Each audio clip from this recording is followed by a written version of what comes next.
Grieving Kate Garraway may sell the £4 million home where she nursed husband Derek Draper as her friends reveal she has been wiped out financially. Devastated Kate Garraway may have to sell the £4 million home where she nursed husband Derek Draper after his care wiped her out financially.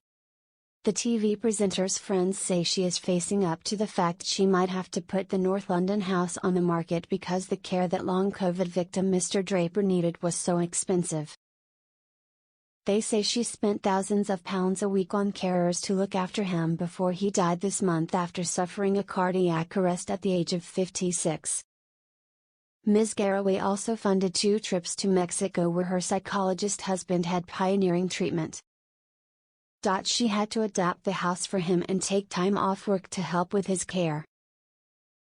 Mr. Draper, a former political advisor, contracted COVID at the start of the pandemic in March 2020 and was left with lasting damage to his organs. The Good Morning Britain presenter has been wiped out financially from the costs of caring for her husband Derek Draper, who died earlier this month. The Good Morning Britain presenter, 56, suffered more financial hardship in 2022 when the couple's psychotherapy company Astra Aspera shut with £184,000 debts. The closure landed her with a £716,000 tax bill.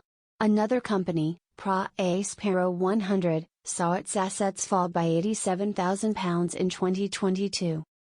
One friend said, "It is so sad for Kate.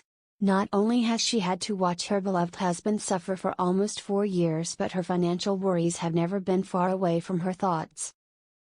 It has cost hundreds of thousands of pounds to look after Derek and do everything she could to get him better, but it's left her struggling. The house is about all she has left financially, and she is now facing up to the fact it might have to be sold. It's where she and Derek were so happy and also where her 2 children grew up, but bills are bills and they have to be paid. It's dreadful for Kate," Ms. Garraway admitted last year. "It's been tough financially. As anyone with a loved one who is seriously ill knows, the costs go through the roof in so many ways.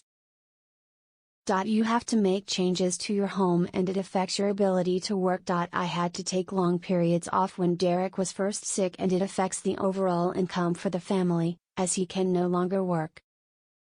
Mr. Draper, a former political advisor, contracted COVID at the start of the pandemic in March 2020 and was left with lasting damage to his organs. Doctors put him in a medically induced coma and he became the longest suffering coronavirus patient in Britain after spending 13 months in hospital. He was readmitted several times with numerous health issues, including kidney failure, brain inflammation and liver damage. Mr. Draper suffered a cardiac arrest before Christmas in Mexico. A friend said, "Unfortunately, despite the doctors in Mexico getting his heart beating again, COVID damage meant further complications ultimately affected his chance of recovery." The couple endured a traumatic 12-hour dash back to London, where Mr. Draper was put in intensive care. He died on January 5, with Ms. Garraway and children Darcy, 17, and Billy, 14, at his bedside. Ms. Garraway announced the death of her husband of 18 years on social media, saying, "Rest gently and peacefully now, Derek, my love, I was so lucky to have you in my life." The mum of 2 confessed she often fears that her husband will die, telling Good Housekeeping, "I'd love to be able to tell you that, since Derek has been home, everything has been easy, that the miracle of him being at home has turned the day-to-day challenges into a breeze. But because we keep having emergency setbacks and he's had to be rushed back into hospital so many times, the fear of him dying has never left us." Kate's new memoir, The Strength of Love, aims to showcase the bond she shares with her husband. However, she recently expressed concern that she may have gone too far in revealing the details of their life. Appearing on Capital Breakfast as part of the book's promotion tour, the newsreader explained to Roman Kemp that the process of writing down her thoughts felt like a therapy session.